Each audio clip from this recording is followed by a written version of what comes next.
ቅዱስ ዳዊት በመዝሙሩ በሞት ጥላ መካከል እንኳ ብሄድ አንተ ከእኔ ጋር ነህና ክፉን አልፈራም ይላል።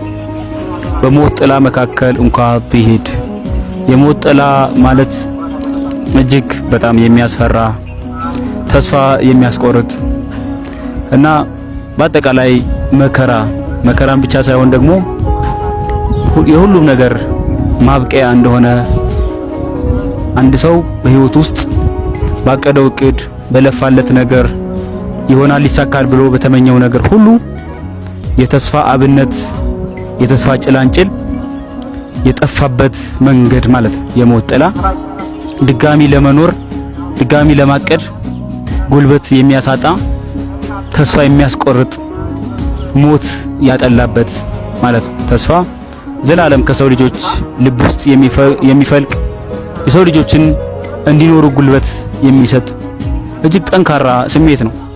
ተስፋ ያለው ሰው ከብዙ ውጣ ውረዶች ከብዙ ሀሰሎች ውስጥ ማውጣት ዓላማውንም ማሳካት ወደ አቀደው እቅድ ለመድረስ እለት እለት መጓዝ ይችላል። ተስፋ እጅግ ብርቱ አለት ነው እና ተስፋ የሌለው ሰው መራመድ አይችልም። ቁጭ ባለበት በሐሳብ ብቻ በቀቢጸ ተስፋ ሆኖ ጊዜውን ህይወቱን ይገፋል እና በሞት ጥላ መካከል ማለት ተስፋ የሌለበት ህይወት ሁሉ ነገር እንዳበቃ የሚያሳይ ቦታ ነው እና ቅዱስ ዳዊት በሞት ጥላ መካከል እንኳን ቢሄድ አንተ ከእኔ ጋር ነህና ክፉን አልፈራም አለ። ስለዚህ ብዙ ጊዜ በዚህ ዓለም ብዙ አይነት ተስፋ የሚያስቆርጡ የሞት ጥላ የሚመስሉ መንገዶች ልናልፍ እንችላለን፣ በስጋችንም በመንፈሳችንም። እንግዲህ አንዳንዴ እንደዚህ አይነት ህይወት ሊገጥመን የሚችለው ምናልባትም ባለማወቅ ሊሆን ይችላል። ግን በጣም በይበልጥ እንደዚህ አይነት ህይወት የሚገጥመን ከራሳችን ቁጥጥር ውጪ በሆነ ምክንያት ነው። እንዴት ነው ከራሳችን ውጪ በሆነ ምክንያት እኛ ልንቆጣጠረው በማንችለው ምክንያት እንዴት እንደዚህ አይነት ነገር ሊገጥመን ይችላል? ለምሳሌ በጓደኝነት ሊሆን ይችላል። አንዳንድ ሰው በትዳር ህይወቱ ሊሆን ይችላል። አንዳንድ ሰው በስራው ሊሆን ይችላል። በብዙ መንገድ እና ከራሳችን ቁጥጥር በሆኑ ነገሮች ውጪ ልንፈተንና ተስፋ የሚያስቆርጡ ሁኔታዎች ውስጥ ልንገባ እንችላለን። ግን ዳዊት ምንድነው ያለው? በሞት ጥላ መካከል እንኳን ብሄድ አንተ ከእኔ ጋር ነህና ክፉን አልፈራም። እንግዲህ እንደዚህ አይነት ህይወት እጅግ ከባድ ቢሆንም እጅግ ተስፋ የሚያስቆርጥ ቢሆንም ቅዱስ ዳዊት ግን ምንድነው የሚለው? አንተ ከእኔ ጋር ነህና ክፉን አልፈራም። እግዚአብሔር እነዛን ነገሮች በማስተካከል ሊክሰን ይችላል። እነዛን ነገሮች በሚገርም መልካም ደስ በሚያሰኝ ሁኔታ ለውጦ እኛን ደስታ ሊሰጠን ይችላል። ካልሆነም ግን እነዛን ነገሮች በእኛ ህይወት ውስጥ እንዲያልፉ በመፍቀድ እኛን በዛ ውስጥ ነፍሳችንን ጠብቆ እምነት ያለው ፍቅር ያለው ታጋሽ እግዚአብሔርን የሚወድ ታማኝ አድርጎ ሊሰራን ይችላል። የእግዚአብሔር አሰራር አይታወቅም እና በእንደዚህ አይነት ህይወት ውስጥ የሚያልፍ ሰው ሊኖር ይችላል።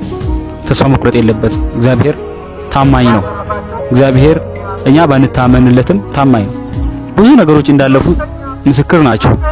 ማለት በህይወት ውስጥ አንዳንድ ነገሮችን የሚያሙ ሁኔታዎችን ያላሳለፈ ሰው ይኖራል ብዬ አላስብም። መቼም ሰው በምድር እስከኖረ ድረስ በብዙ አይነት ሁኔታ ውስጥ ስለሚያልፍ ማለት ነው። እነዛ ነገሮች እንዴት እንዳለፉ ታውቃላችሁ? እግዚአብሔር ስላሳለፋቸው ናቸው። ስለዚህ እግዚአብሔር የመኖሩ እግዚአብሔር እኛን ያለ መርሳቱ ምልክት እነዛ አያልፉም ያልናቸው ነገሮች የማለፋቸው ነው። እግዚአብሔር ባያሳልፋቸው ኖሮ ማን ያሳልፋቸዋል? አንዳንድ ጉልበተኞች ዓለም የነሱ የሚመስላቸው የሚመጻደቁ የማይሞቱ የማይጎዱ የማያልፉ የማይመስላቸው ሰዎች የሚመስሉ በጣም ብዙ ነገሮች ያልፋሉ። እነዚህን የሚያልፉት እግዚአብሔር ስላለ ነው። እግዚአብሔር ስለሚያሳልፋቸው ነው። በእናንተም ህይወት ውስጥ አንዳንድ ነገሮች ያለፉት እግዚአብሔር ስላለ ነው። እግዚአብሔር ስላልረሳችሁ እግዚአብሔር ስለሚያሳልፍ ነው። ስለዚህ ተስፋ አትቁረጡ። እግዚአብሔር አለ። እግዚአብሔር አለ። ዛሬ ያው ላናይ እንችላለን። አየር ይባላል አይደለም? እኛ የምንተነፍሰው አየር አናየውም፣ ግን እንተነፍሰዋለን፣ እንኖራለን። እግዚአብሔርም አናየውም፣ ግን ያለ እርሱ መኖር የምንችልበት ምንም አይነት ቅጽበት የለም። እርሱ መልካም ነው እና ላይሰማን ይችላል መኖሩ፣ እኛን ማገዙ፣ እኛን ማሻገሩ፣ ካጠገባችን መሆኑ ላናየው እንችላለን። ልክ እየተነፈስ ህይወት እንዳለን ግን አየር ይሄን እየሰጠን እንደማናየው ሁሉ እግዚአብሔርም እያሻገረን እያሳለፈን እየጠበቀን ግን እሱን ላናየው ለጊዜው ላይ ሰማን ይችላል። ግን መጠበቅ ጥሩ ነው እና በህይወታችሁ ውስጥ እግዚአብሔርን መጠበቅን ተለማመዱ። እግዚአብሔርን በመጠበቄ ሆኜ እጠብቀዋለሁ ብላችሁ እንደ ነብዩ ዕንባቆም እግዚአብሔርን በመጠበቂያ ቦታ መጠበቅ። አንዳንዴ መጸለይ የምናቆም ሰዎች ልንኖር እንችላለን። ድሮ ተስፋ ስናደርገው ስናለቅስለት የነበረ ጉዳይ አሁን ረስተነው ሊሆን ይችላል። ይሁን ግን አሁንም በዛ መንገድ ላይ ብንመላለስ ይሻላል። ተስፋ መቁረጥ የለብንም። እግዚአብሔር ሲመጣ በጸሎት ቦታ እንዲያገኘን አሁንም እሱን ተስፋ በማድረግ እንዲያገኘን ቃሉን እየተማርን በሱ ተማምነን እሱን እየጠበቅን እምነታችን ቢደክምም እያለቀስን እሱን እየጠበቅን ሆነን ቢያገኘን ክብር ይሰጠናል። እውነት ለመናገር እውነቴን ነው የምነግራችሁ እና እግዚአብሔርን ጠብቁ። ሐና የምትባል በመጽሐፍ ቅዱስ ሐና የምትባል አንድ የተለየች እናት አለች እና የሳሙኤል እናት ናት። እሷ መካን ነበረች። በጣም ብዙ ነቀፋዎችን ይደርሱባት ነበር። የእሷ ባል ሌላ ሚስት ነበረው። እሷ በጣም ብዙ ትወልድ ነበር። እቺኛዋ ግን መካን ናት እና ያቺኛዋ በልጆቿ እያስቀናቻት እግዚአብሔር እንደረሳት እግዚአብሔር እንደማይወዳት የተረገመች እንደሆነች እንዲሰማት ብዙ ጥረት ታደርግ ነበር እና በህይወቷ ብዙ ጊዜ ታዝን ታለቅስ። ባሏን ራሱ ልጅ ስጠኝ እያለች እጅግ ታስጨንቀው ነበር። ባሏ ይወዳት ነበርና እኔ ልጅ ልሰጥሽ አልችልም እያለ ይነግራት ነበር። ግን እንድትጽናና ብዙ ነገር ያደርግላት ነበር። ለሷ ነበር የበለጠ ጊዜ የሚሰጣት ተስፋ የሚሰጣት እና ግን ምንም ነገር ሊያጽናናት አይችልም ነበር። ታዝን ነበር በጣም። አንድ ጊዜ ወደ ቤተ መቅደስ ወጣች። አይሁዶች በአመት 3 ጊዜ ወደ ቤተ መቅደስ ይወጣሉና አንድ ጊዜ ወደ ቤተ መቅደስ ወጣ። ሰው ሁሉ ጸሎቱን አቅርቦ ከሄደ በኋላ እሷ ቤተ መቅደስ ውስጥ ቀረችና በአውደ ምሕረቱ ተደፍታ ታለቅስ ነበር።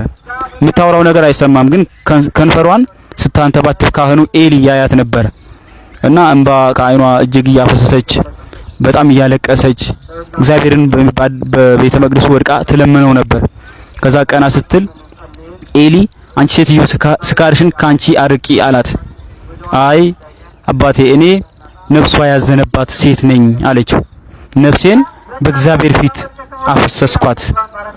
አስቡት እንግዲህ በቃ ምኞቷን ሁሉ ተስፋዋን ሁሉ ጭንቀቷን ሁሉ በእግዚአብሔር ፊት አፈሰሰችው እና ነፍሴን በእግዚአብሔር ፊት አፈሰስኳት፣ ነፍሷ ያዘነችባት ሴት ነኝ እንጂ እኔ አልሰከርኩም ብላ መለሰችለት።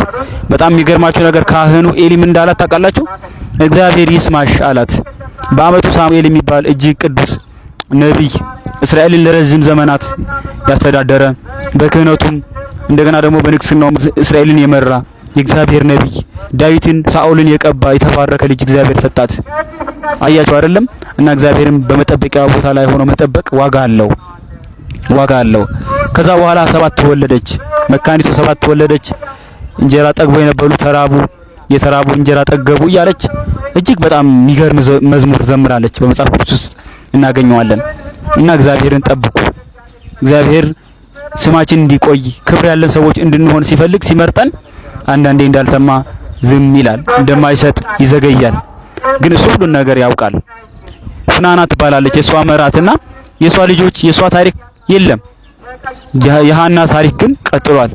እስካሁን ድረስ ትውልድ ብዙ ሰዎች ይጽናኑበታል። ልጇ ሳሙኤል የተባረከ በሱ ጸሎት በሱ ልመና ብዙዎች ድነዋል እና የነሱ ታሪክ ግን እስካሁን ድረስ በመጽሐፍ ቅዱስ ውስጥ በቅድስናው ተመዝግቦ እናገኘዋለን። እና እግዚአብሔርን ጠብቁት። በሞት ጥላ መካከል እንኳን እያለፋችሁ ቢሆን እግዚአብሔርን ጠብቁት። እግዚአብሔር እኛ ባንታመንም ታማኝ ነው። እኛ እውነተኛ ባንሆንም እግዚአብሔር እውነተኛ ነው። ለስሙ ቀናተኛ ነው። ስለ ስሙ ብላችሁ የምታልፉበትን እያንዳንዱ መንገድ አይረሳም። መነቀፋችሁን መገፋታችሁን እግዚአብሔር አይረሳም። ስለዚህ እግዚአብሔርን ታምናችሁ ብትጠብቁ እጅግ ዋጋ ታገኛላችሁ። እግዚአብሔር እኛን የሚክስበት መንገድ ብዙ ነው፣ በጣም ብዙ ላናቀው እንችላለን። ግን ሲመጣ ሁሉ ነገር አዲስ ያደርጋል። ከምንም በላይ ግን ነፍሳችንን ያድናል። በስጋው በደሙ ተሰቅሎ እኛን እንዳዳነ ያ ፍቅር እንዲገባን ያደርገናል። ያን ፍቅር ከገባን የዘላለምን ሕይወት በጸጋ ካገኘን ደስተኞች እንሆናለን። ከዚህ የበለጠ እኛን ሊያስደስተን የሚችል ነገር አይኖርም። መንፈሳዊ አይናችንን ያበራልናል። እና የእግዚአብሔር ቤተሰቦች በርቱ፣ መጽናት አለባችሁ። ዕለት ዕለት የእግዚአብሔርን ቃል በመስማት ልቦናችሁን ማብርታት አለባችሁ። መንፈሳችሁን ወደ ሰማይ ማቅናት አለባችሁ። ይህ ዓለም እንደሆነ የሚያደነዝዝ እለት እለት በምናየው በምንሰማው ነገር በራሳችን በሚሆን ነገር በብዙ ነገር እኛን የሚያደነዝዝ የሚያሰንፍ እና ከዓላማችን ከተስፋችን እንድንቀር የሚያደርግ አሰራር ያለበት ዓለም ነው። ዲያብሎስ ደግሞ የሰው ልጆች ጠላት ነው። ምን ያክል የሰው ልጆችን እንደሚዋጋ ታውቃላችሁ። ስለዚህ የእግዚአብሔር ልጆች የእግዚአብሔር ቤተሰቦች መጽናትን መበርታትን በእውነት ሁሉ ጊዜ ለራሳቸው መናገር ማድረግ አለባቸው። ያስተማረን አምላክ ስሙ ይመስገን። ፎሎ ላይክ በማድረግ ለብዙ ሰዎች እንድታደርሱትና ሰዎች እንዲጽናኑበት የእግዚአብሔርን ቃል እንድታካፍሉ በልዑል እግዚአብሔር ስም አሳስባችኋለሁ። ያስተማረን አምላክ ስሙ ይመስገን። መልካም ጊዜ ይሁንላችሁ።